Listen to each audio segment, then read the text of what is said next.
এসো গাছ লাগাই পরিবেশ বাঁচাই প্রতিপাদ্যে লক্ষ্মীপুরে বৃক্ষরোপণ কর্মসূচি পালন করা হয়েছে। রবিবার সকালে জেলা কেন্দ্রীয় শহীদ মিনার প্রাঙ্গণে দেশের শীর্ষ শিল্প প্রতিষ্ঠান বসুন্ধরা গ্রুপের সামাজিক সংগঠন বসুন্ধরা শুভ সংঘের উদ্যোগে এই কর্মসূচির আয়োজন করা হয়। এ সময় বক্তারা বলেন, বসুন্ধরা শুভ সংঘ সামাজিক সংগঠন হিসেবে মানবিক কাজে সবার পাশে ছিল, আছে এবং আগামীতে থাকবে। এ সময় সংগঠনটির জেলা শাখার উপদেষ্টা ও বাফুফের সহ সভাপতি ওয়াহিদ উদ্দিন চৌধুরী হ্যাপি, লক্ষ্মীপুর প্রেস ক্লাবের সাধারণ সম্পাদক সাইদুল ইসলাম পাভেল সহ আরো অনেকে উপস্থিত ছিলেন।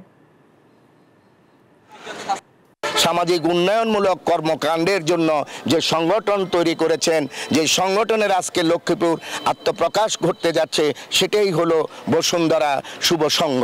তরুণ সমাজকে বিশেষ করে বিভিন্ন ক্ষেত্রে সহযোগিতা করার জন্য বসুন্ধরা শুভ সংঘ যে উদ্যোগ গ্রহণ করেছে, এটা লক্ষ্মীপুরে আশা করে আজকের পর থেকে এটা আরও উত্তরোত্তর সমৃদ্ধি পাবে।